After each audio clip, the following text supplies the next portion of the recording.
So I'm making my Halloween mask out of masking tape this year in honor of the capsizing of the free market capital economic system and in sympathetic response to the peons who can no longer afford their trinkets and toys and store-bought costumes.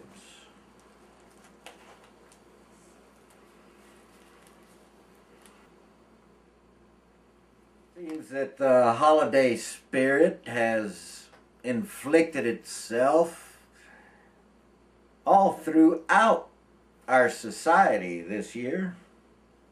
The corporate media are masquerading as unbiased, independent observers when they're not pretending to be liberal. The fascist government is masquerading as a democratic republic with socialist tendencies.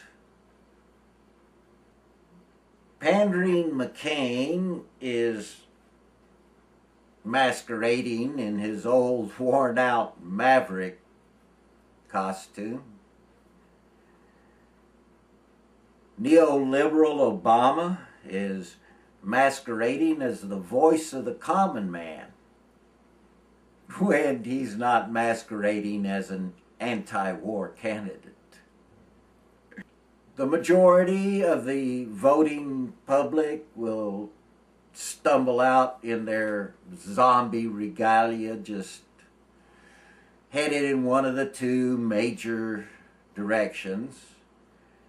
Either a blood and guts and glory leader, or a leader who insists that he will fix all the problems at no cost because he's just like you, only smarter. And they both promise that the average Joe and Jane will get a big slice of that pie in the sky, the American dream. Colin Powell backing Obama is supposed to allay the white man's fear.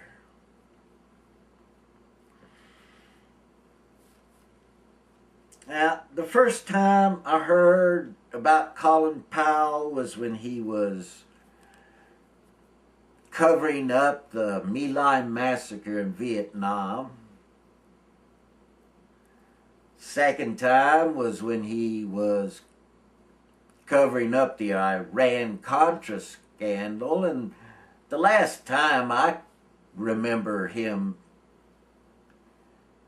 being a force on the media stage was when he was knowingly peddling lies to push us into the war in Iraq. McCain to the rescue. At any time, ever. It's kind of like asking your crazy uncle to drive your car with all the kids in it. I'm sure he might be pleasant company at a backyard barbecue, but I wouldn't let him cook the ribs, much less plan the party.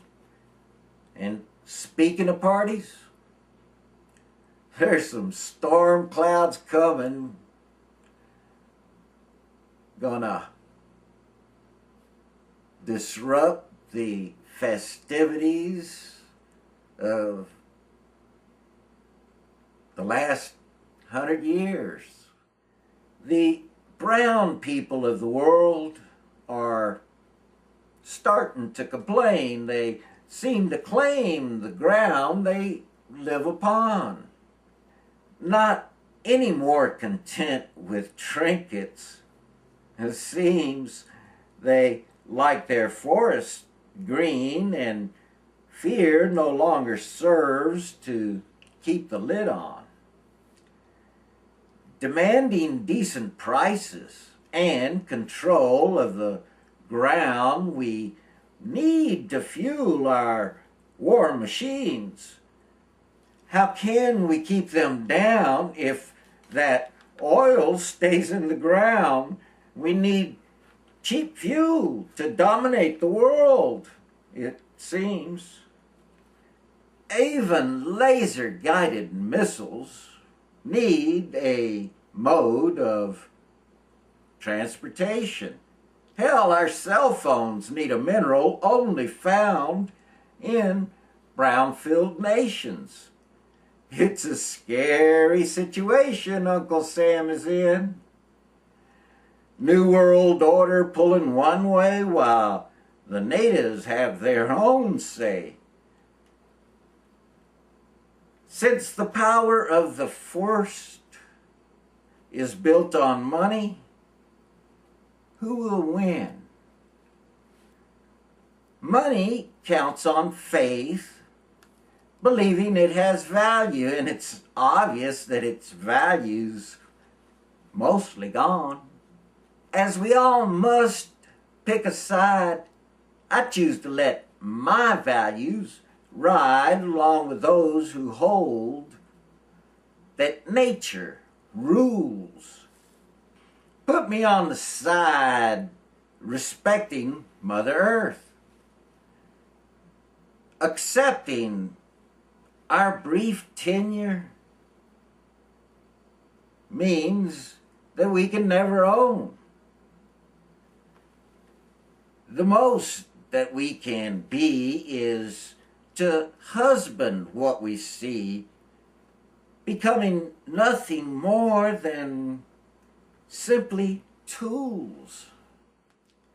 And we can start that by building networks here at home with other souls who share that old philosophy. We will not win by having faith, but by planting gardens. We can bring the New World Order suicide mission, that's all they really offer, to a screeching halt. While we should already be minimized in our exposure to their money, a strike begins November 2nd. That's All Souls Day for those of you inclined that way. And it ends on November 5th. Don't work if you can do that. Work less if you can't get away without going to work. Don't watch television. Don't buy or sell. Tell prospective buyers that they should return next week for a super secret sale.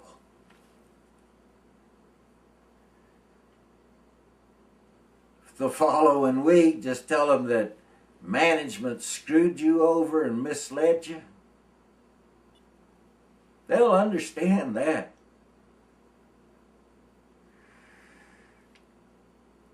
So get in the mood.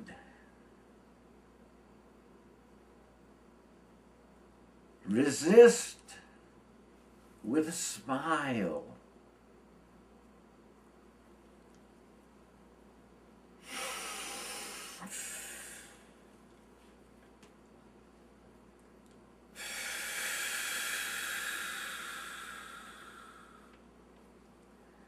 Now, into the circle file. Oh, and happy Halloween.